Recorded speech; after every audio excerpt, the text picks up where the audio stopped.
It's that dangerous. Yes. Oh my god. एक cigarette भी अगर आप पी रहे हो, Okay. उतना निकोटीन भी आपके स्पर्म और एग क्वालिटी को अफेक्ट करेगा. सो डाइट में आपको बहुत इंपॉर्टेंट चीज ये करनी है कि takeouts and takeaways, eating out, package foods, ये अवॉइड करना चाहिए. What is IVF? IVF एक प्रोसेस है जिसको हिंदी में हम कृत्रिम गर्भधान कहते हैं, या इसको सिंपल लेमन वर्ड्स में टेस्ट ट्यूब बेबी कहते हैं. ट्विन प्रेगनेंसी 2 एम्ब्रियो ट्रांसफर से ज़्यादा कॉमनली होती है. नॉर्मली अगर हम एक एम्ब्रियो ट्रांसफर कर रहे हैं तो उस लेडी का ट्विनिंग का चांस उतना ही रहेगा जितना नेचुरल कंसेप्शन में होगा. अगर हम दो एम्ब्रियो ट्रांसफर कर रहे हैं तो ट्विन के चांसेस ज़्यादा होते हैं. And what about those pills they have to avoid pregnancy? Do that also affect the fertility? Honestly, I would say pills are good for fertility. Hello everyone, welcome to 91.2 and IVH. Hello दो, मैं हूँ आपकी दोस्त RJ Jennifer. दोस्तों, हम सबके life में कुछ ऐसे माइलस्टोन्स होते हैं जो हम अचीव करना चाहते हैं, चाहे वो हमारी पढ़ाई हो, करियर हो, शादी हो या फैमिली एक्सपेंशन. और फैमिली एक्सपेंशन की जब बात होती है तो डायरेक्ट कनेक्शन होता है प्रेगनेंसी से. और आज के ज़माने में आई फील कि हम सभी के दिमाग में प्रेगनेंसी, फर्टिलिटी, इनफर्टिलिटी, इन सभी चीज़ों को लेके बहुत सारे डाउट्स होते हैं. सो आज की जो बातचीत है इसी पर होने वाली है, और इसी पर हमें गाइडेंस देने हमारे बीच मौजूद हैं डॉक्टर शिप्रा बहुगुणा गौर, जो नंदिनी IVF सेंटर की डायरेक्टर हैं. So hello ma'am. Hi. आपका बहुत बहुत स्वागत है 91.2 Thank you IVH so में, much. And thank you so much for coming. My pleasure. तो मैम, जैसे कि आजकल बहुत केसेस होते हैं फर्टिलिटी इनफर्टिलिटी को लेके, राइट? तो शुरुआत तो मैं सिंपल इसी बात से करना चाहूँगी कि आप हमें बताएं कि what is female fertility and एक महिला की जो प्रॉपर फर्टिलिटी साइकिल होती है किस तरीके से काम करती है. Okay. सबसे पहले जेनिफर, मैं आपको थैंक यू बोलूँगी, आपको और आपके यूनिट को, हाँ, क्योंकि आपने मुझे एक ऐसा टॉपिक दिया जो मेरे दिल के काफ़ी नज़दीक है. और दूसरा चीज़ है कि मैं निरंतर इस फील्ड में काफ़ी काम करती रहती हूँ. फीमेल फर्टिलिटी से अगर हम समझना चाहें, इसका मतलब ये है कि किसी भी स्त्री के प्रजनन की क्षमता, या आप दूसरे शब्दों में कह सकते हैं कि किसी भी महिला की स्वाभाविक रूप से प्रजनन की क्षमता को, प्रेग्नेंट होने की क्षमता को हम लोग फीमेल फर्टिलिटी कहते हैं. Female fertility usually any time 15 से 16 साल की उम्र से लेकर 30 साल तक काफ़ी मैक्सिमम पीक पर होती है. 30 साल के बाद स्टेडी डिक्लाइन होना शुरू हो जाता है. अच्छा.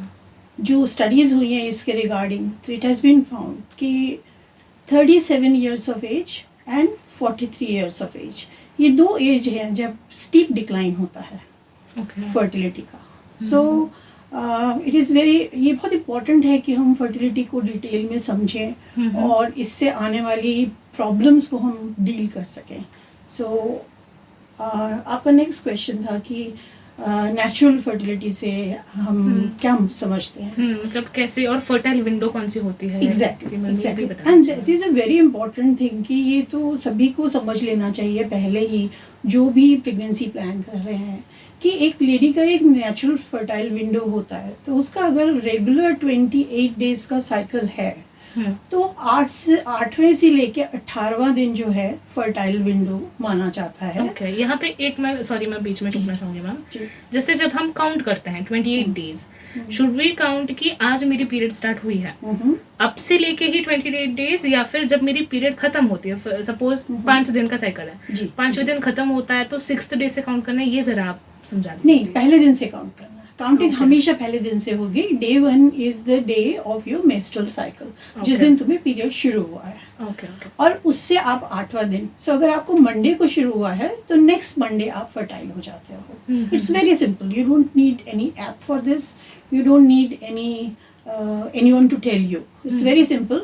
जिस दिन आपका पीरियड स्टार्ट हुआ है नेक्स्ट वीक आप उसी दिन फर्टाइल हो जाते हो. और 8 डेज से 18 डेज का ये 10 दिन 11 दिन का पीरियड होता है.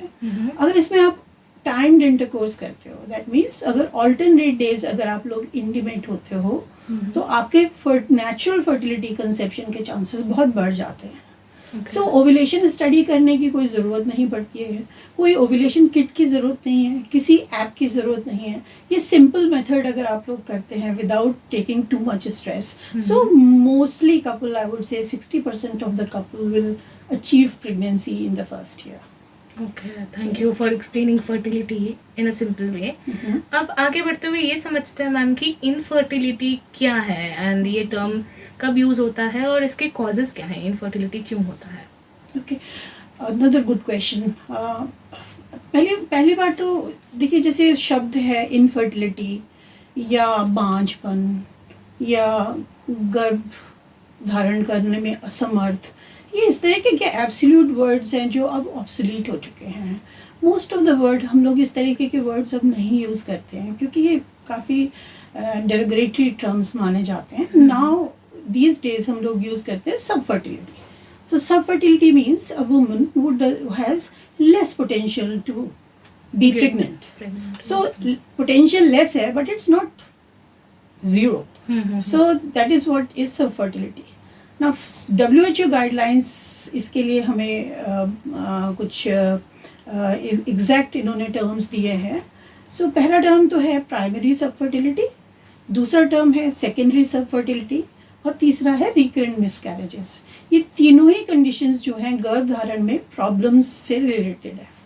सो प्राइमरी सब फर्टिलिटी हम कब कहते हैं? हम प्राइमरी सब फर्टिलिटी मेनली स्त्री के एज से रिलेटेड है. सो आप समझिए, अगर कोई 35 ईयर्स से कम उम्र की लेडी है और वो लोग रेगुलर इंटरकोर्स करते हैं तो कोहैबिटेट करते हैं, सो ऐसे कपल के लिए अगर 1 साल तक गर्भ धारण नहीं होता है सो इनको स्ट्रांगली रिकमेंडेड है कि ये डॉक्टर से मिले. ओके. दूसरा कैटेगरी आती है मोर देन 35. अगर more than 35 and 38 up till 35 to 38, I would say अगर 6 मंथ्स तक आप ट्राई करते हैं और आपको कंसेप्शन नहीं होता है, सो अगेन ये एक पॉइंटर है कि आप सब फर्टिलिटी से डील कर रहे हैं और आप एक स्पेशलिस्ट ओपिनियन ले लीजिए. नाउ जैसे मैंने आपको पहले बताया कि 37 पे एक स्टीप ड्रॉप डाउन होता है. सो एनीवन हु इज 38 और अप टू 40 और बियॉन्ड दैट, उनको शुरू से ही स्पेशलिस्ट के साथ ही चलना चाहिए. क्योंकि स्पेशलिस्ट आपको एंटीऑक्सीडेंट्स दे सकता है एग क्वालिटी को इम्प्रूव करने के लिए, स्पर्म क्वालिटी को इम्प्रूव करने के लिए. वो आपके बहुत सारे इन्वेस्टिगेशंस करके बहुत सारी चीज़ें रूल आउट कर सकता है ताकि आपका और टाइम वेस्ट ना हो. ओके. सो मैम, इनफर्टिलिटी के कॉजेज़ क्या सिर्फ एज की वजह से ही होता है? नहीं, इनफर्टिलिटी के एक्चुअली काफ़ी सारे कॉजेज़ हैं और उनमें जो कॉमन कॉज होता है वो ओव्यूलेशन से रिलेटेड होता है कि एग्स नहीं बनते हैं, जिसको हम एनओव्यूलेशन कहते हैं. एनओव्यूलेशन में कॉमन कारण होता है पीसीओडी और thyroid disorders, hypothyroidism. Apart from that pelvic inflammation हुआ हो किसी भी प्रकार का, चाहे वो क्लेमीडिया इन्फेक्शन हो, सेक्सुअली ट्रांसमिटेड हो या ट्यूबरक्लोसिस हो, सो ट्यूबल ब्लॉकेज भी एक बहुत बड़ा फैक्टर हो जाता है सब फर्टिलिटी का. देन मेल फैक्टर्स हो सकते हैं कि there is a low sex drive या लो स्पर्म काउंट है या लो मोटिलिटी है या डिफेक्टिव स्पर्म्स का नंबर बहुत ज़्यादा है या परफॉर्मेंस प्रॉब्लम्स हैं, इजैकुलेशन की प्रॉब्लम्स हैं. तो ये सब मेल फर्टिलिटी के कारण बन जाते हैं. अब तीसरी कैटेगरी हमारे पास आती है कि जिसमें बिनाइन डिजीज़ेस हैं कि कोई she could be a very young girl जिसको एंडोमेट्रियोसिस है. सो वहाँ पे सब फर्टिलिटी की संभावना बहुत ज़्यादा हो जाती है. जैसे कुछ कंडीशंस होती हैं जो कैंसर से रिलेटेड नहीं है लेकिन वो बेनाइन कंडीशन होती है, मतलब वो लेडी को हो सकती है, जैसे रसौलियाँ हो सकती हैं और एंडोमेट्रियोसिस का कंडीशन होता है जिसमें बच्चेदानी की जो झिल्ली होती है वो यूट्रस के बाहर जाके फैलने लग जाती है, कभी ओवरी पे, कभी फेलोपियन ट्यूब्स पे, कभी यूट्रस के पीछे पेरिटोनियम में. तो ये फर्टिलिटी को काफ़ी अफेक्ट कर सकता है. और आजकल जो है हम लाइफ स्टाइल फैक्टर्स भी बहुत सारे देख रहे हैं, हम लोग एज रिलेटेड भी देख रहे हैं बिकॉज ऑफ करियर चॉइस और पार्टनर नहीं है तो उसकी वजह से भी बहुत सारे लोग अपनी फैमिली को प्लान नहीं कर पा रहे हैं या बहुत सारे हेल्थ इश्यूज हो गए हैं, पर्टिकुलरली वेट से रिलेटेड, एडिक्शन से रिलेटेड. सो ये बड़ा कॉमन चीज़ें हैं जो आप फर्टिलिटी को मतलब सब फर्टिलिटी को कॉजेस हो सकते हैं, कॉमन कॉजेस होते हैं। ओके। तो मैम जैसे यंग एज में ही, मतलब अगर एक फीमेल यंग है तो क्या तभी से कोई ऐसे साइंस होते हैं जो इनफर्टिलिटी के एक सिग्नल्स हो सकते हैं? Like is it connected to periods? क्या अगर पीरियड्स नॉर्मल है तो एवरीथिंग नॉर्मल है, ऐसा समझें क्या हम? I think that's a very very good question, क्योंकि ऐसा नहीं सोचना चाहिए कि फर्टिलिटी जब ओल्ड हो जाएंगे, बहुत ट्राई कर लेंगे तभी गड़बड़ है। पर कुछ रेड फ्लैग्स हैं, मतलब वार्निंग साइंस हैं, जैसे जेनिफर ने कहा कि आपका अगर पीरियड में कोई गड़बड़ हो रहा है तो ऑब्वियसली आपका ओव्यूलेशन इफेक्टेड हो सकता है, जो आपकी फर्टिलिटी को इफेक्ट करेगा।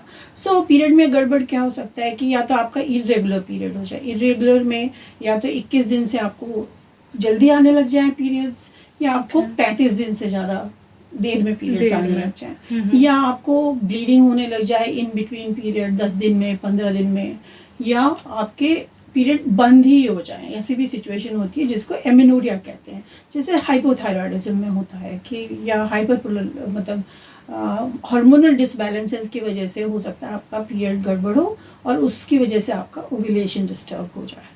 ये बड़ा कॉमन कारण होता है यंग गर्ल्स में जो कि हो जाता है। और पीसीओडी एक ऐसा कारण है जो आपके ओव्यूलेशन को इफेक्ट करता है, जिसमें मेल हार्मोन्स बहुत ज़्यादा प्रोमिनेंट हो जाते हैं, तो वो फर्टिलिटी को इफेक्ट कर सकते हैं। आपका excessive weight gain, sedentary life style, ये सब चीज़ें जो है ना, तो आपको इफेक्ट कर सकती हैं। तो यंग गर्ल्स के लिए वार्निंग साइन है। और एक और इम्पॉर्टेंट वार्निंग साइन होता है पेल्विक पेन। कभी भी आपको कांस्टेंट लोअर एब्डोमेन में पेन रहे, पीरियड्स आपके बहुत पेनफुल हो जाएं, या आपको सेक्सुअल पेन रहने लग जाए, तो ये भी एक पॉइंटर्स हैं कि कोई ना कोई डिजीज़ है जो आपकी फर्टिलिटी को इफेक्ट कर सकती है। ओके, दिस इज, मतलब काफ़ी चीज़ें तो हम सुन चुके होते हैं, बट ये समथिंग न्यू है। तो फिर मैम अगर किसी को ऐसे लगे, जैसे शायद वो कपल भी हो सकते हैं, कपल का तो आपने बता दिया कि इतने ड्यूरेशन में ट्राई करने के बाद you should consult a doctor. What about a single girl, like if she is feeling कि हाँ कुछ मुझे दिक्कतें हैं, जैसे आपने कहा काफ़ी ज़्यादा पेनफुल अगर पीरियड्स जा रहे हैं and all this things, so when should that person consult a doctor?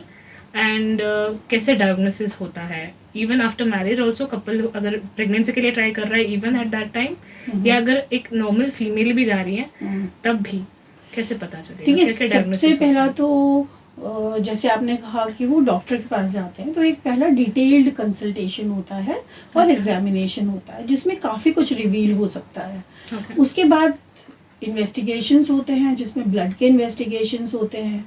और अगर वो जो लेडी है, शी इज़ प्रेजेंटिंग कि शी इज़, वो बच्चा चाहती है, वो बच्चा आज चाहती है या बच्चा फ्यूचर में चाहती है, इन दोनों ही सिचुएशंस में उसका हम लोग बहुत सारी चीज़ें चेक करते हैं। जैसे हम उनके बेस लाइन हॉर्मोन्स को चेक करते हैं, थायराइड होता है, FSH LH होता है, AMH को चेक करते हैं जो कि ओवेरियन रिजर्व होता है। तो ओवेरियन रिजर्व जो है वो एक मेजर है ब्लड से हार्मोन का, जो हमें ये बताता है कि हर लेडी जब वो जन्म लेती है, बच्ची जब जन्म लेती है, तो भगवान उसको एक बास्केट ऑफ एग्स दे के भेजता है। वो डॉक्टर चेंज नहीं कर सकते, वो कोई चेंज नहीं कर सकता। तो उस रिजर्व को चेक करना बहुत ज़रूरी है कि किसी डिजीज़ की वजह से, या किसी जेनेटिक कारण की वजह से, या किसी अननोन रीज़न की वजह से वो रिजर्व लो तो नहीं हो गया है। तो वो, जैसे मैंने कहा कि उसके साथ कभी कभी पीरियड्स प्रोलॉन्ग हो जाते हैं, कभी नहीं भी होते हैं, तो आपको ओवेरियन रिजर्व चेक करना बहुत ज़रूरी है। फिर नेक्स्ट लेवल पे हम लोग चेक करते हैं ओव्यूलेशन, जो कि अल्ट्रासाउंड से चेक होता है। तीसरे लेवल पे हम जाते हैं तो तब हम फेलोपियन ट्यूब्स को चेक करते हैं। तो फेलोपियन ट्यूब्स को चेक करने के लिए आप अल्ट्रासाउंड यूज़ कर सकते हो, जिसमें आप प्लेन सेलाइन डालते हो और normal saline water, fallopian tubes को चेक कर लेते हो। ये बहुत पेनलेस प्रोसीजर होता है जो कि क्लिनिक्स में डॉक्टर्स कर सकते हैं, मैं आप बहुत कॉमनली करती रहती हूँ। ये डाई टेस्ट भी हो सकता है एज एन एक्सरे, जिसको HSG कहते हैं, हिस्टेरोसल्फिंगोग्राफी। वो यूजुअली रेडियोलॉजी सेंटर्स में होता है, गायनेकोलॉजिस्ट एंड रेडियोलॉजिस्ट मिल के करते हैं। तो इसमें एक्सरे होता है और पूरा। तीसरा टेस्ट होता है हिस्टेरो एंड लेप्रोस्कोपी। सो ये दूरबीन की जांच कहते हैं। तो दूरबीन की जांच एक्चुअली जांच के साथ ट्रीटमेंट भी होता है। So these are different steps. Now अगर वो सिंगल वुमन नहीं है और उसके हस्बैंड साथ में है तो इट इज़ ऑलवेज एडवाइजेबल, क्यों 50% केसेस में मेल फैक्टर पाया जाता है। तो हम कभी ये नहीं कह सकते कि एक ही कारण होगा, मल्टी फैक्टर्स भी इन्वॉल्व हो सकते हैं। सो दोनों का इन्वेस्टिगेशन होना बहुत इम्पोर्टेंट है। सो मेल फैक्टर्स में हम लोग यूजुअली चेक करते हैं सीमेन एनालिसिस, ब्लड्स करते हैं हार्मोन्स के लिए, एंड कभी कभी अगर उनको सिम्टम्स हैं स्क्रॉटल पेन के या वो डिफ़िकल्टीज बताते हैं तो हम स्क्रॉटल अल्ट्रासाउंड भी करते हैं। एक एंड्रोलॉजिस्ट के ओपिनियन भी ले सकते हैं ऐसे उसमें। Okay, thanks for explaining in so much details. अभी हमने डायग्नोसिस तो समझ लिया, अब आगे बढ़ के ये जानते हैं कि क्या इनफर्टिलिटी ट्रीटेबल है, एंड ऐसे कौन से केसेस होते हैं या कौन सी ऐसी डिजीजेस कह लो या सर्कमस्टांसेस कह लो कि तब डॉक्टर जो है नेचुरल मेथड से हटकर दूसरे मेथड्स सजेस्ट करते हैं। ओके, सो जैसे मैंने आपको पहले बताया कि 1 साल ट्राई कर चुके हैं, इन्वेस्टिगेशन हो चुका है। सो 90% से भी ज़्यादा चीज़ें ट्रीटेबल हैं। Okay, so fertility is a very treatable situation. Now I won't call it a disease, and it's a situation. So sometimes what you have to do is guide the couple to do the right thing. So कई बार वो साथ नहीं रह रहे होते हैं, है ना, कई बार वो फर्टाइल विंडो के समय नहीं होते हैं, कई बार यू हैव टू चेक कि they are at least being in, मतलब आपस में मिल रहे हैं हफ्ते में 2-3 बार, वो सब बेसिक सब चेक कर लेते हैं जो हम सिंपल तरीकों से कर सकते हैं। एग क्वालिटी को इम्प्रूव कर सकते हैं, एंटीऑक्सीडेंट्स देके, लाइफ स्टाइल मॉडिफिकेशंस इंस्टॉल कर सकते हैं। हम लोग उनको वेट रिडक्शन के लिए कह सकते हैं कि भी मॉडरेट वेट करो, स्मोकिंग को स्टॉप करो। तो इस तरह से एक बेसिक हम जो फर्टिलिटी एनहेंसिंग इफेक्ट होता है उसको देते हैं इनिशियली। तो 2-3 मंथ्स में अगर पेशेंट रिस्पॉन्ड नहीं कर रहे हैं या हमारे पास बिल्कुल एब्सोल्यूट कारण है कि भाई एग्स बन ही नहीं रहे हैं, स्पर्म काउंट बहुत ही लो है या ट्यूब्स में ब्लॉकेट दिख रहा है, सो उस सिचुएशन में हमारे पास बहुत सारे तरीके होते हैं। जैसे हम लोग हार्मोनल थेरेपी दे सकते हैं, मेडिकल ट्रीटमेंट कर सकते हैं, हम ओव्यूलेशन इंडक्शन कर सकते हैं, IUI कर सकते हैं जिसमें हम वीर्य को कंसंट्रेट करके अच्छा क्वालिटी का वीर्य को हम यूट्रस में ट्रांसफर कर सकते हैं। तो ये सब again next level simple methods हैं जो हम लोग कर सकते हैं। कई बार जैसे मैंने आपको बताया कि कोई डिजीजेज होते हैं, जैसे एंडोमेट्रियोसिस है, PCOD है, तो ये सब लैप्रोस्कोपी के द्वारा भी, दूरबीन के द्वारा भी जांच भी हो सकती है और साथ के साथ ट्रीटमेंट भी हो सकता है।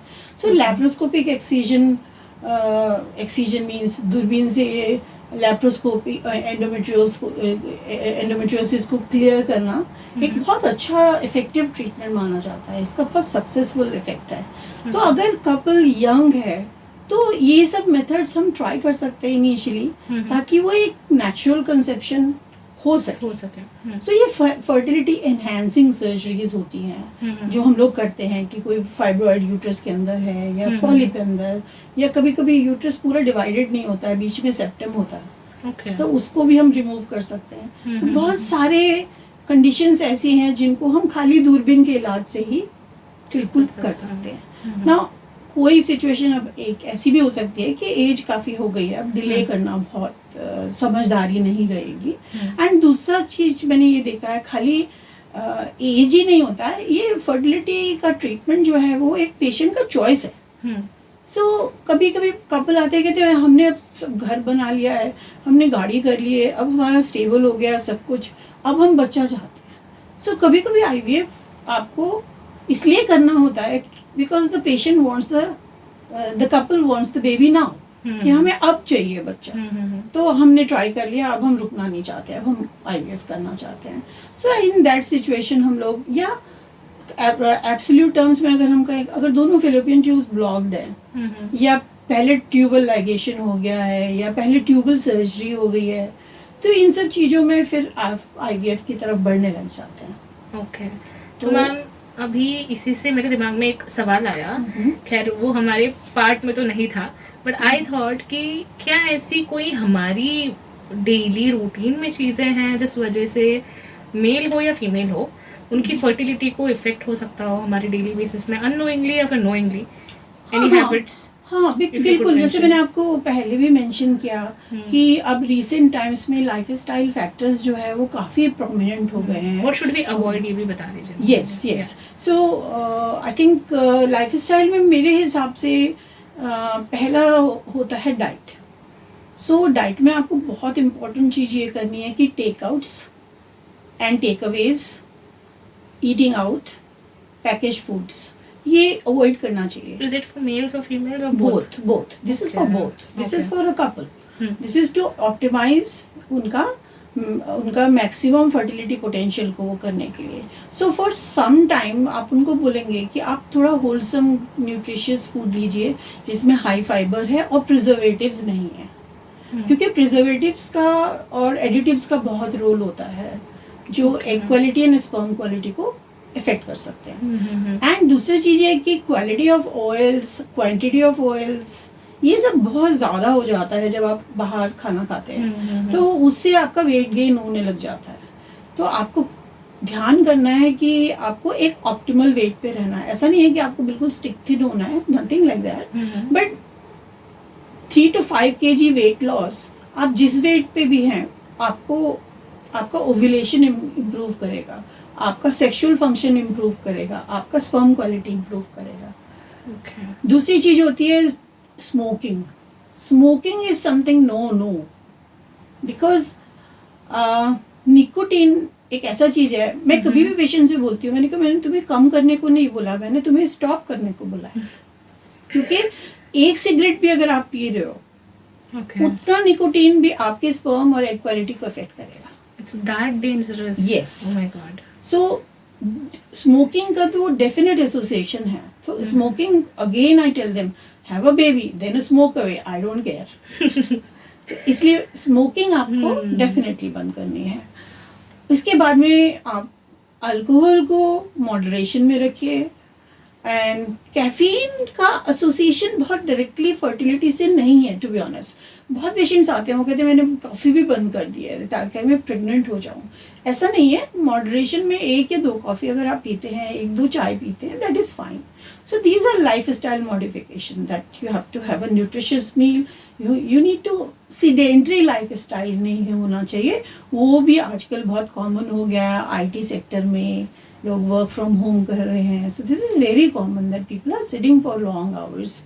सो एक मॉडरेट एक्सरसाइज, कोई भी जो भी few hours a day, you know, that should be the way to go to improve fertility. Okay. And unprotected intercourse, that is also something people, especially young girls, they should be very careful about.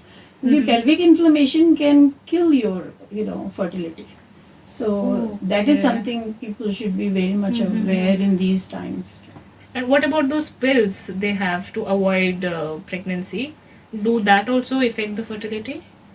Honestly, I would say pills are good for fertility because they regularize your periods. Okay. So, and their pills are a very reliable contraception. So it's a good thing not to have an unwanted pregnancy. And it is good thing to have a regular hormonal, cycle going. The only disadvantage मैं बोलूँगी pills के साथ ये होता है कि condom use नहीं होता है फिर. So there should be a double protection till you are deciding that you are going to be with this guy, you are going to have a baby with this person, and you are ready to take that on. Exactly. ये समझना बहुत ज़रूरी है. Yeah. People take it very lightly. Well, moving ahead, आपने जब हमने ये सवाल पूछा था कि which are the cases जहाँ पे doctors suggest the other methods and you mentioned IVF. Yep. तो अब हम आते हैं IVF पे कि what is IVF and मतलब इसका ओवरऑल आप हमें समराइज कर दीजिए कि IVF होता क्या है, इसमें हमें क्या मतलब मेजर्स लेने पड़ते हैं सक्सेस रेट किन फैक्टर्स पे डिपेंड करता है, एंड बीइंग अ फीमेल इस दौरान किस तरीके से ख्याल रखना होता है, और दिस बता दीजिए। सो IVF एक प्रोसेस है जिसको हिंदी में हम कृत्रिम गर्भधान कहते हैं, या इसको सिंपल लेमन वर्ड्स में टेस्ट ट्यूब बेबी कहते हैं। यस, मतलब टेस्ट ट्यूब बेबी और IVF सेम है, सेम है, बस नाम ये थोड़ा मतलब ऑफिशियल नाम नहीं है, ये कह सकते हाँ हैं। बिल्कुल बिल्कुल। इन विट्रो फर्टिलाइजेशन बोलने में मतलब एक टेक्निकल सा हो जाता है, एंड टेस्ट ट्यूब बेबी जो होता है वो एक कॉमन लेमन टर्म है। तो IVF जो प्रोसेस है उसमें क्या होता है कि कुछ फर्टिलिटी के फैक्टर्स को हम लोग करेक्ट नहीं कर पाते हैं। जैसे हम ट्यूब्स ब्लॉक्ड है तो उससे ओपन नहीं कर सकते, क्योंकि या ट्यूब्स लॉस्ट हैं, या शुक्राणु बहुत ही कम है, या शुक्राणु है ही नहीं। तो हमें बहुत सारे सिचुएशंस ऐसे हो जाते हैं जब हमें IVF को चूज कर लेना चाहिए जल्दी, इसमें डिले नहीं करना चाहिए, क्योंकि IVF का जो main success revolves around the age of the woman. तो इसको बहुत डिले नहीं होना चाहिए, इसका early diagnosis and early start हो जाना चाहिए, सक्सेस रेट हाई चला जाता है एज के साथ। जितना मतलब किस एज में होना चाहिए, कुछ ऐसा है? नहीं, ये तो इंडिविजुअल कपल पे डिपेंड करेगा ना, मतलब लाइक उनकी सारी सिचुएशंस को नीड्स पे डिपेंड करेगा, पर पर्टिकुलर कपल को इसको लास्ट स्टेज नहीं समझना चाहिए। आप समझ रहे हैं? कुछ नहीं हो पाया तो तब जाके हाँ, तब की फिर ऐसा नहीं होना चाहिए, करेक्ट डायग्नोसिस करके उसको करेक्टली वो करना चाहिए, टाइमली एक्शन लेना चाहिए। तो अब IVF में क्या होता है, ये बहुत सिंपल होता है कि हम डिंब को स्त्री के शरीर से बाहर निकाल लेते हैं, वो मैं बताती हूँ कैसे करते हैं। उसके बाद शुक्राणु पुरुष की शुक्राणु लेके इसको हम लैब में दे देते हैं, और लैब में एक मीडिया होता है, कल्चर मीडिया, उसमें हम छोड़ देते हैं। This is a process of IVF। उसमें क्या है कि नेचुरल सिलेक्शन है, स्पर्म और एग्स अपने आप एक दूसरे को ढूंढ लेते हैं और एम्ब्रियोज बन जाते हैं। ओके। तो जो एम्ब्रियोज बन जाते हैं, 3 से 5 दिन का प्रोसेस होता है वो। जब वो एम्ब्रियोज बन जाते हैं तो वो एम्ब्रियोज फिर हम देख के कि हम उसको सूटेबल टाइम पे उसको वापस ट्रांसफर कर देते हैं यूट्रस में, और वो प्रेगनेंसी डेवलप हो जाती है। सो हम बहुत सारी प्रॉब्लम्स को बाईपास कर देते हैं इससे। आई हैव अ डाउट, क्या यहाँ पे एक ही एम्ब्रियो बनता है, और because you as you said कि दे सेलेक्ट बाय देमसेल्व्स, तो क्या ऐसा सच है कि ट्विंस ज्यादा होते हैं IVF में? ऐसे सुनने में आता है, इज इट अ मिथ और इज इट ट्रू? मैं इसे मिथ तो नहीं कहूँगी, बट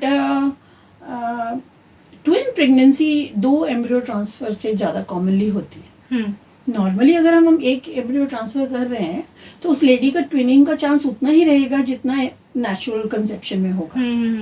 अगर हम 2 एम्ब्रियो ट्रांसफर कर रहे हैं तो ट्विन के चांसेस ज़्यादा होते हैं। लेकिन अगर आप जितने सोसाइटी गाइडलाइंस देखोगे, चाहे अमेरिकन सोसाइटी हो, चाहे इंटरनेशनल गाइडलाइंस हो, अब all over world multiple pregnancy advisable नहीं है, क्योंकि मल्टीपल प्रेगनेंसी के साथ में चाहे वो ट्विन्स हो, ट्रिपलेट्स हो, क्वाड्रुप्लेट्स हो, अब ये अब कम सुनने में आ रहा है, क्योंकि इनमें मिसकैरेज रिस्क बहुत हाई होता है। दूसरा, प्री टर्म बर्थ के चांसेस बहुत होते हैं, जो कि बेबी इसमें डेवलपमेंटल डिलेज होते हैं, ग्रोथ रिटार्डेशन होते हैं, लो बर्थ वेट बेबीज होता है, मदर को कॉम्प्लिकेशंस बहुत ज़्यादा होते हैं, मदर को अक्सर हाई ब्लड प्रेशर हो जाता है। तो मल्टीपल प्रेगनेंसी एक कॉम्प्लिकेशन माना जाता है अब IVF का। तो ये एक ऐसा कॉम्प्लिकेशन है जो मैन मेड कॉम्प्लिकेशन है। सो अब all over world single embryo transfer, अगर वो डे 5 का ब्लास्टोसिस्ट, अच्छी क्वालिटी का ब्लास्टोसिस्ट है, तो डे 5 का जो एम्ब्रियो है वो ट्रांसफर करते हैं, सिंगल एम्ब्रियो, तो उससे फिर ट्विनिंग का चांसेस नहीं रहता। आपने मुझसे पहला क्वेश्चन पूछा था कि क्या एक ही एम्ब्रियो बनता है? नहीं, ऐसा नहीं है। एम्ब्रियो कितने बनेंगे ये डिपेंड करेगा एग एंड स्पर्म की क्वालिटी पे। तो हम तो जितने मैक्सिमम एग्स निकाल सकते हैं वो निकाल के हम रख देते हैं। वो जो बेस्ट क्वालिटी स्पर्म होता है वो हम उसको साथ में रख देते हैं। ये चांसेस उसमें एनीवेयर बिटवीन 1 to 10 एम्ब्रियोज बन सकते हैं। तो एम्ब्रियोज बनने में कोई रिस्ट्रिक्शन नहीं है। We prefer to have actually 4 good quality day 5 embryos से हमको एक लाइव बर्थ मिल जाता है। तो वी ट्राई टू मैक्सिमाइज कि मैक्सिमम एग्स लिए जाएं एंड मैक्सिमम, पर ट्रांसफर नहीं है, वो फ्रीज करने की फैसिलिटी होती है। तो जो एक्स्ट्रा होते हैं वो फ्रीज हो जाते हैं, और जो फ्रीज होते हैं वो बेटर क्वालिटी के हो जाते हैं. Freezing improves their chances to 10% more. IVF का प्रोसेस अगर आप जानना चाहो तो इट्स ए 4 स्टेप प्रोसेस. पहले कंसल्टेशन होता है, जैसे मैंने आपको पहले करा कि investigation, consultation, and then you decide okay she needs an IVF, the couple needs an IVF. So second process होता है कंट्रोल्ड ओवेरियन हाइपरस्टिमुलेशन. इसका मतलब हम कंट्रोल्ड वे में अल्ट्रासाउंड गाइडेड, ब्लड्स गाइडेड एक हार्मोन देते हैं जिससे ओवरी को स्टिमुलेट करते हैं. Instead of making 1 or 2 eggs, it makes more eggs.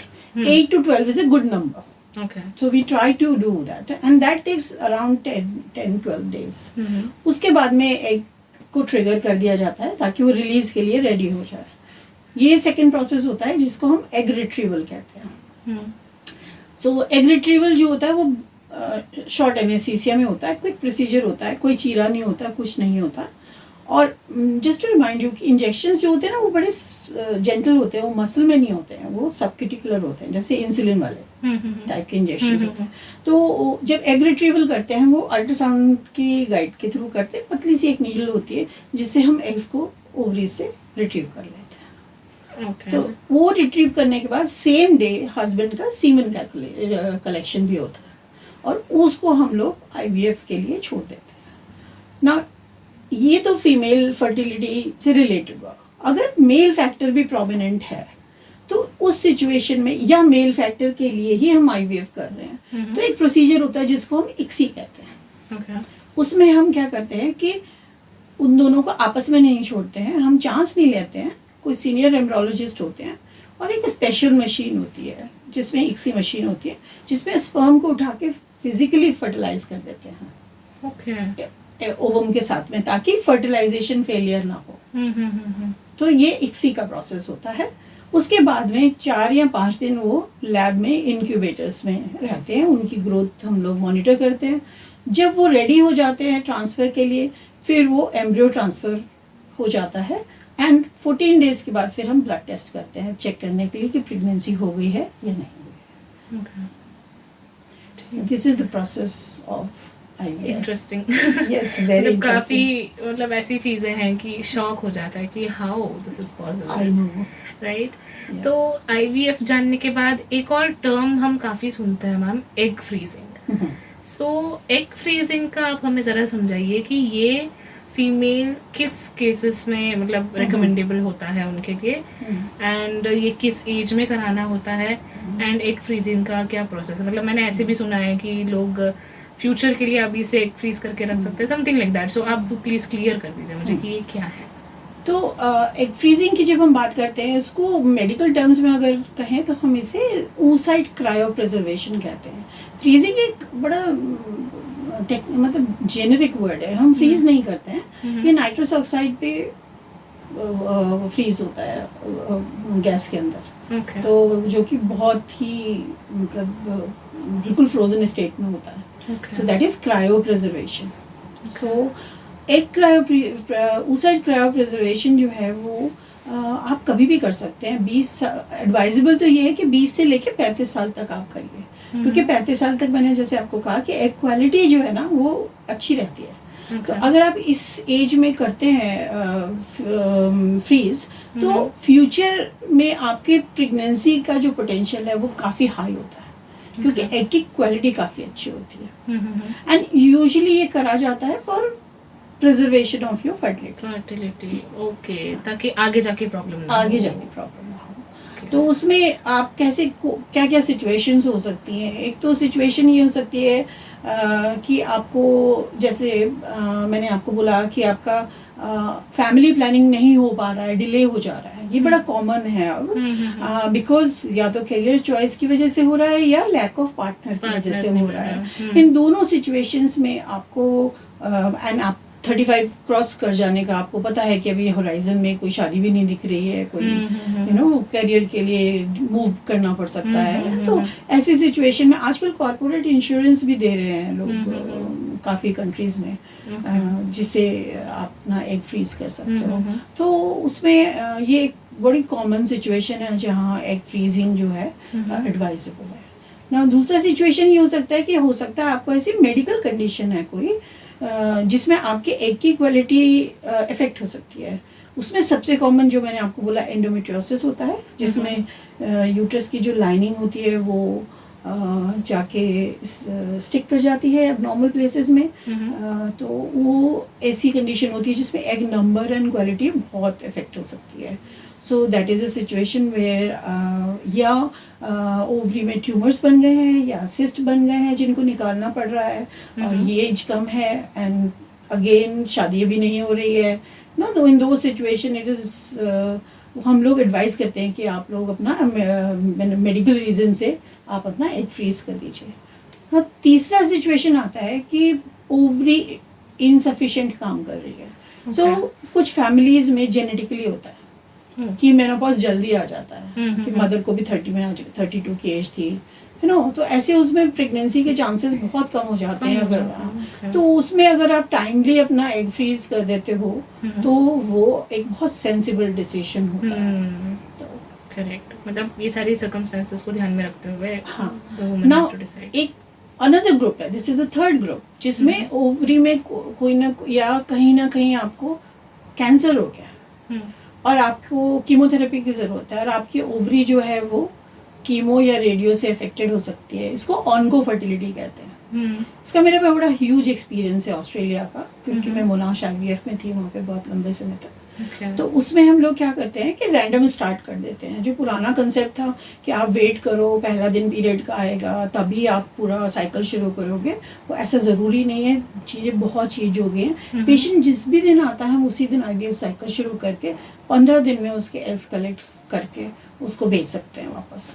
तो अक्सर मेडिकल ऑन्कोलॉजिस्ट जो होते हैं वो हम लोगों से कांटेक्ट कर लेते हैं कि इस पेशेंट का होना है, या स्पर्म के लिए भी करते हैं, स्पर्म फ्रीज भी कर देते हैं। टेस्टिकुलर ट्यूमर हो गया या कोई ऐसा कंडीशन हो गया जहाँ पे रेडियोथेरेपी, सर्जरी, एक्सटेंसिव सर्जरी या कीमोथेरेपी की ज़रूरत पड़ सकती है।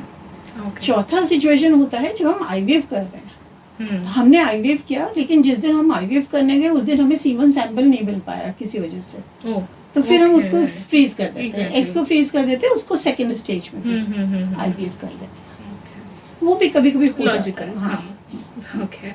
सो मैम, हमने ठीक है दोनों बहुत ही मेन एस्पेक्ट्स थे, IVF एंड एग फ्रीजिंग, ये तो हमने जान लिया है।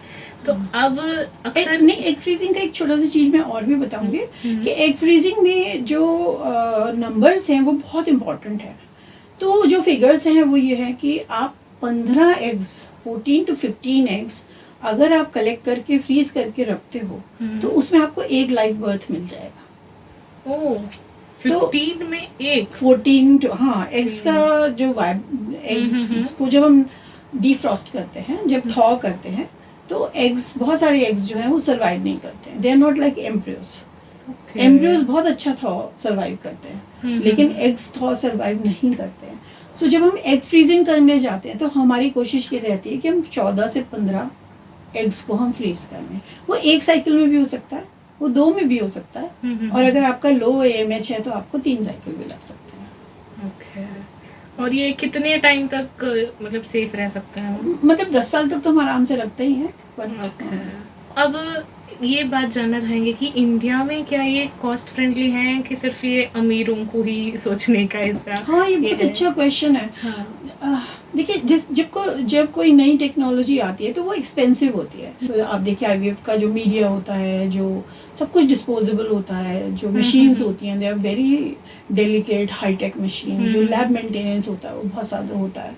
तो वो सब धीरे धीरे कॉस्ट डाउन होने लग जाता है जब कोई चीज़ पॉपुलर हो जाती है, because now things are being made by many companies, so competitive rates आ जाते हैं। तो पहले से IVF आई थिंक पहले से ये चीपर हो रहा है। फिर EMI के ऑप्शंस हो गए हैं कि भाई आप इसको किश्तों में पे कर सकते हैं। मोस्टली सेंटर्स, हमारा सेंटर भी ऑफर करता है कि आप इसको क्वार्टरली पेमेंट कर सकते हैं अगर वो है। तो आई वुड से कि IVF कॉस्ट जो है वो पहले से काफ़ी कम हो गई है कंपेयर टू। बाकी health has to be priority. That's true.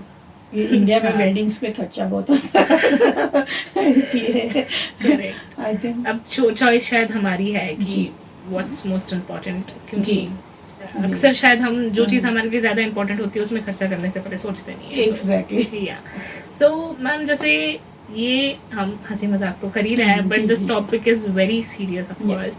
जब एक फीमेल कंसीव नहीं कर पाती, सोशली, मेंटली, इमोशनली, हर चीज़ में it's very hard for her.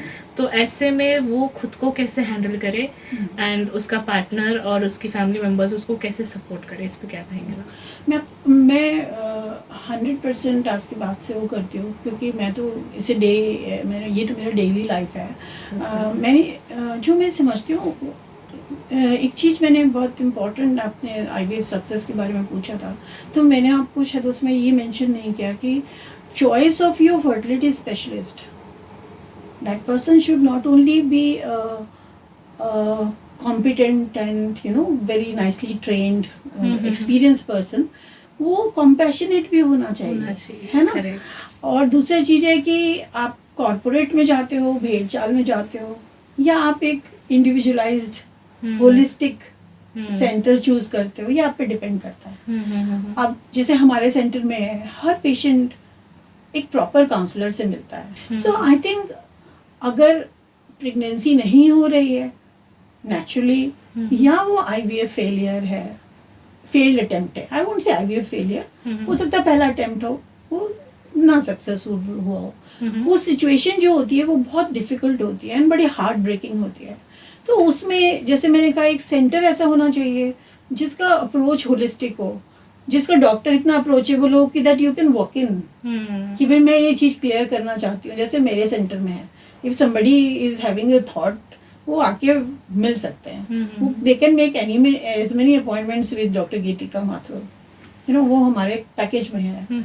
दूसरी चीज़ है कि आप आइसोलेट मत करो अपने, वो बहुत इम्पोर्टेंट चीज़ है, that you should talk about it, you should emotionally not shut yourself down. Once you start talking to people, to your close friends, keep your close friends, your partner, your family, close to you, ताकि आप discuss कर सको, and they will help you to tide over. So आपका doctor, आपका counsellor, आपका जो team है, वो सब आपको टाइड ओवर करने में, क्योंकि हमेशा सक्सेस नहीं होती है। IVF बहुत अनसर्टेनिटी से भरा हुआ जर्नी है, तो उसमें अगर आपके साथ लोग हैं जो आपके साथ बात करते हैं, आपको उस डार्क फेज से निकाल के ले जाते हैं, so then you come out to be stronger, because then you understand that everything is not in my control, है ना? सेरेनिटी प्रेयर है that we have to understand what is in my control and what is not in my control. So उससे resentment कम रहता है, treatment के प्रति गुस्सा नहीं रहता है कि ये नहीं हुआ, वो नहीं हुआ। तो आई थिंक बीइंग ओपन, अगर आपको डाउट हो रहा है कि डॉक्टर ने ये वाला टेस्ट क्यों नहीं करा, some little things make a difference, जो बहुत ज़्यादा हो सकता है, तो वो बहुत ज़रूरी है कि उससे निकलने के लिए you have to have people with you, वो अकेले नहीं होगा। सही कह रहे हो आप। एंड मतलब सही में when you explain this things हमें समझ में आ रहा है that you have been with those people, and आप जिस तरीके से उनको डील करती होंगी, जिस तरीके से आप एक्सप्लेन कर रहे हैं, इसी में समझ में आ रहा है कि you are very compassionate towards them.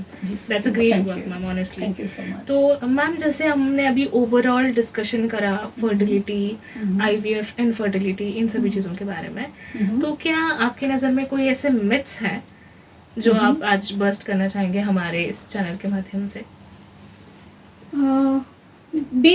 जो बेस्ड ऑन जो क्वेश्चन मुझसे अक्सर पेशेंट्स पूछते हैं, उस पर मैं कहूँगी सबसे कॉमन तो ये है कि ये लास्ट ऑप्शन है, कि IVF तो बस लास्ट है, अब ये हो गया तो फिर मेरे को मतलब ये फेल हो गया तो इसका मतलब मैं फेलियर। तो ये मैं बिल्कुल क्लियर करना चाहूँगी कि IVF एक आपको टूल है जो फर्टिलिटी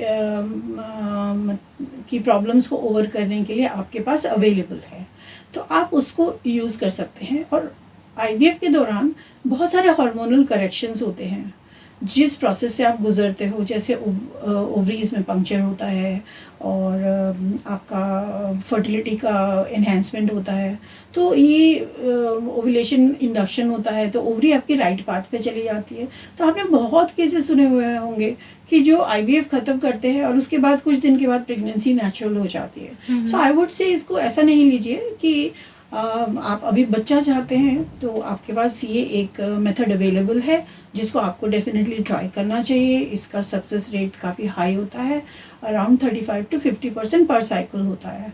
तो अगर आप इसको ट्राई करते हैं 2-3 अटेम्प्ट्स में, तो आपका जो क्यूमुलेटिव सक्सेस रेट है वो काफ़ी बढ़ जाता है। और आपका जो क्यूमुलेटिव सक्सेस रेट है वो लाइव बर्थ का होना चाहिए। कभी भी आप किसी भी यूनिट का, किसी भी उसका क्लिनिक का अगर सक्सेस रेट देखें, तो कभी भी ये ना देखें कि वो प्रेगनेंसी कितनी हुई है। ये मटेरियल है कि आप प्रेगनेंसी कितनी हुई है। व्हाट इज़ इम्पोर्टेंट कि कितने लोग एक लाइव बच्चा at the end of the day लेके गए हैं। सो success should be measured in live birth. It should not be measured in, and it should not be measured as the first attempt. It should be a cumulative success rate. Okay. So that is very important. दूसरा चीज, अक्सर patient बोलते हैं बहुत painful है। I think मैं पहले भी बोला मैंने, वो इंजेक्शन मोस्टली सबक्यूटिकुलर होते हैं, डायबिटिक्स रोज लगाते हैं उसे, तो वो बहुत पेनफुल नहीं होता है। थोड़ा सा तो प्रिक होता है, बट जो मसल, हाँ, बट वो ऑयल बेस्ड मसल इंजेक्शन नहीं है जो बहुत पेनफुल होते हैं, वो ऐसा कुछ नहीं होता है। एंड वो 8 या 10 दिन का प्रोसेस होता है यूजुअली। तीसरी चीज, इसमें बेड रेस्ट करना पड़ेगा। ये तो मैंने इंडिया वापस आने के बाद बहुत सुना है कि इसमें बेड रेस्ट करना पड़ेगा। मेरे ख्याल से बेड रेस्ट का कोई एविडेंस नहीं है कहीं भी, किसी भी रैंडमाइज कंट्रोल ट्रायल में। Bed rest I think may be बहुत हैवी वर्क करते हैं जो लोग विलेजेस में, वो शायद इस बात को थोड़ा सा ज़्यादा मतलब टेकअप करें, but otherwise normal urban women के लिए बेड रेस्ट की कोई ज़रूरत नहीं है। इनफैक्ट बेड रेस्ट जो है वो आपके यूट्राइन फ्लो को अच्छा नहीं रखेगा। It is better to be mobile and doing your own things. And जो एम्ब्रियो हेल्दी होता है, इम्प्लांट होता है, वो कभी भी डिस्टर्ब नहीं होगा आपके काम करने से, घूमने फिरने से। और एक मिथ जो मुझे अक्सर लगा है आईवीएफ के बारे में कि ये पहली बार में ही सक्सेस हो जाएगा, तो ये बहुत इम्पोर्टेंट है कि जब आप करने आए तो समझ के आए कि पहला साइकिल अक्सर डॉक्टर को आपके फर्टिलाइजेशन प्रोसेस को समझने में लगता है, आपकी बॉडी को समझने में लगता है। तो पहला प्रोसेस अगर सक्सेस नहीं भी होता है, वो आपको बहुत सारा इन्फॉर्मेशन दे जाता है जिससे आप नेक्स्ट साइकिल में सक्सेस को अच्छे से समझ सकते हैं, पा सकते हो। तो ये मेरा मतलब वो है कि इसको अगर आप समझ लो प्रोसेस को, तो आपको बहुत सारी वो नहीं। ट्विनिंग का तो मैंने आपको बता दिया था। करेक्ट, ठीक है। तो मिथ्स के बाद now it's time for our last question towards you, and वो तो यही होगा कि आप ओवरऑल हमारे लिसनर्स के लिए क्या मैसेज देना चाहेंगे या समरी देना चाहेंगे, जो भी। मेरी लिसनर्स के लिए मैं पर्टिकुलरली यंग गर्ल्स को ये मैसेज देना चाहूँगी कि they should understand fertility very well. कब फर्टिलिटी का डिक्लाइन होता है, किस एज पे आप फर्टिलिटी आपकी सीवियरली इम्पेयर होती है, तो आपका अपना लाइफ जो है आप उसके अराउंड प्लान करें, चाहे क्रायो प्रिजर्वेशन करके करें या चाहे अर्ली प्रेगनेंसी प्लानिंग करके करें। Don't make it too late. The other thing is try the natural methods first, but try it the correct way. That is very important. And like I said, the third thing is that you should be very careful about what you are eating, what you are doing, how you are living your life. That is very important for fertility. Okay. And as soon as you think that something is wrong with your periods, with your pain, whether anything, whether your intimacy situation, you should be contacting the doctor as soon as possible. Okay. And choose a fertility expert who knows what they are doing. Okay. So thank you so much, ma'am. Honestly, आज का ये discussion बहुत ही informative था, and खासकर हमारे listeners के लिए भी मैं साथ साथ ही ये बोलना चाहूँगी कि फीमेल्स की जो हेल्थ है उसे हम जितनी लाइटली लेंगे उतना प्रॉब्लम कहीं ना कहीं बढ़ता जाएगा. आई थिंक हम अक्सर इसको निग्लेक्ट करते रहते हैं बिकॉज आज की लाइफस्टाइल ही ऐसी है. अनइनवाइटेड प्रॉब्लम्स आ ही जाते हैं, कुछ ना कुछ है ही. Every girl is dealing with some or the other issue. So I think अपनी बॉडी को समझना सबसे पहले बहुत ज़रूरी है, तब जाके ही हम कुछ कर पाएंगे. Because every time we can't expect someone else to monitor our health. तो अगर हम खुद अवेयर रहेंगे, खुद टाइमली एक्शन लेंगे, खुद अगर उन चीज़ों को अवॉइड करेंगे जो हमारी हेल्थ के लिए सही नहीं है, तो आई थिंक हम स्ट्रेस मैनेजमेंट बहुत important. Eventually I think in चीज़ों को अगर हम करेंगे तो हम हेल्दी लाइफस्टाइल अचीव कर ही लेंगे. एंड या डॉक्टर्स तो हैं ही मदद करने के लिए, राइट? बिल्कुल. सो यस, ऐसे ही इन्फॉर्मेटिव वीडियोस के लिए हमारे साथ आपको बने रहना है. Only on 91.2 NIVH Haldwani. Thank you.